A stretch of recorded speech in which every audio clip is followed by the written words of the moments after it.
This week on Maker Update, a cosplay helmet with product-grade design, Halloween for profit, a robot for golf, and WLED lighting design for your yard.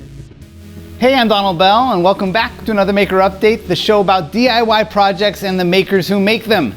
I hope you're doing well. I've got a great show for you. Let's get started with the project of the week. Check out this space helmet from Zibartas.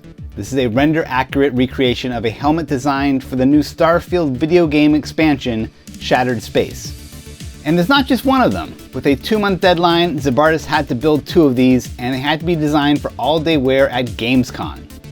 In practical terms, that means they needed to be comfortable, lightweight, and ventilated to prevent from getting fogged up.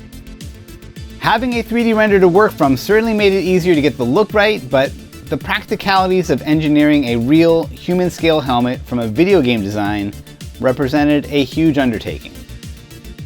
Even the best cosplay props are often clever illusions of paint, glue, and EVA foam. But this helmet and the approach Zibartas takes modeling it in Fusion, skillfully incorporating the electronics, the ventilation fans, the custom upholstered foam lining, this is product design. These are skills and techniques that overlap completely with the world of prototyping for industrial design, and it's a pleasure to watch.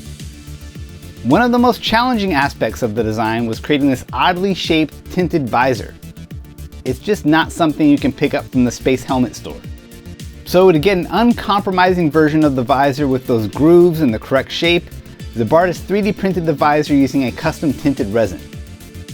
The downside to this is that making it optically clear requires hours of patiently wet sanding, going from 400 to 3000 grit. For the final touch, polishing compounds and a polishing wheel are used to bring out a flawless finish. It's just a rad project, and I haven't even really hit on the interior and exterior LEDs, the computer fans for cooling, the airbrushing, sewing the fabric elements that go on the side. The breadth of skills and techniques here are just humbling, but it feels like such a privilege to get a window into this process. So do yourself a favor and check out the video. You can find a link to it down in the description. Now for some news. If you haven't noticed, it's October, a magical month leading up to the best holiday for sugar-fueled creative expression, Halloween.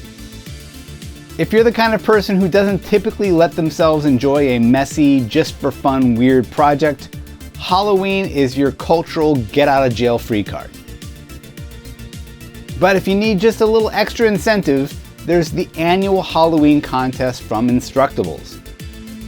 With a grand prize of a $500 gift card, 6 category prizes worth $300 each, and 10 runner-up prizes worth $50, you've got a decent chance at walking away from Halloween a little richer. This year's categories include Epic Costume, Easy Costume, Kids Costume, Halloween Props, Decorations, and Food. Check out the link in the description for more details. Now for some more projects on the Sparks & Code YouTube channel, an automatic golf putter robot that uses LiDAR targeting. This is a fun project with some unique engineering challenges, both mechanically and in terms of software, which has to work out a lot of math on the fly. My favorite aspect of the design, though, is the electromagnetic mechanism they designed to lift, angle, and release the putter. By letting gravity do the work instead of a motor, you get a very natural and highly reproducible swing.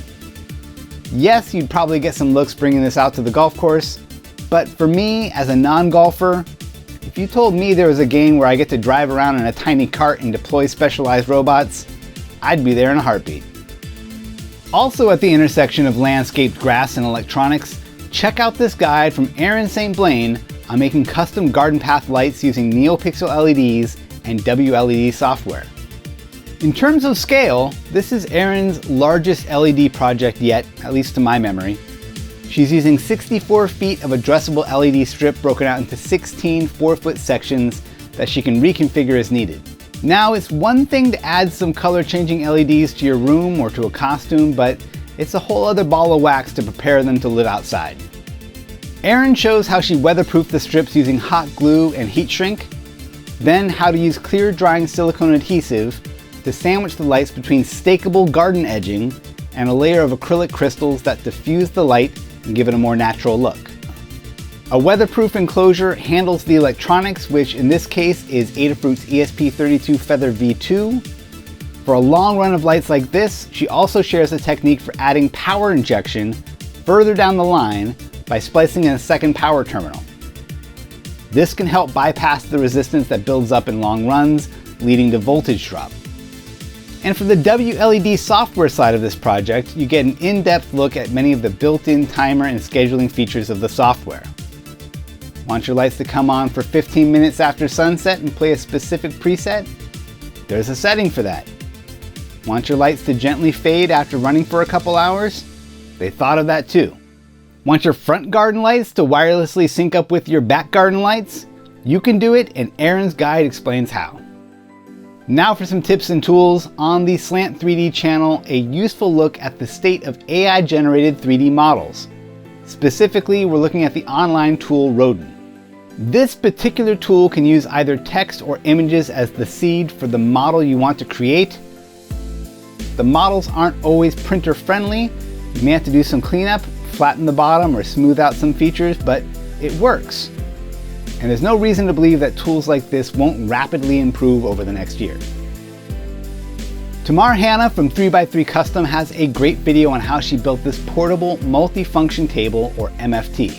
If you have a small space or need a portable solution to take around, this little workbench has a little bit of everything.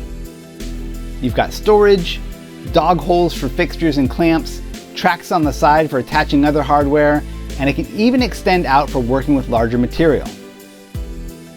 Tamar shows the whole process and provides insights behind every design decision. I'm not sure if this exact table and its features are something I would need, but it's a great jumping off point for thinking about what kind of MFT would be right for me. If you could design your own portable work table, what kind of features would you include? For this week's DigiKey Spotlight, a reminder for all you gear geeks out there that DigiKey has a separate channel just for new product spotlights and unboxings. It's called DigiKey Product Discovery. Want to see the latest stepper motor driver evaluation board from Analog Devices with Stealth Chop 2 for noiseless operation? Or how about a closer look at the Silicon Labs Wireless Pro Kit? I may never find myself needing some of these things, but I do enjoy seeing what new hardware is coming through the door. You can find a link to the DigiKey Product Discovery channel down in the description. Alright, and that does it for this week's show. Be sure to subscribe, leave a thumbs up, leave a comment. Big thanks as always to DigiKey for making this show possible. Thanks to TMDC Workshop in Barcelona for the use of their space. And thank you for watching. I'll see you soon.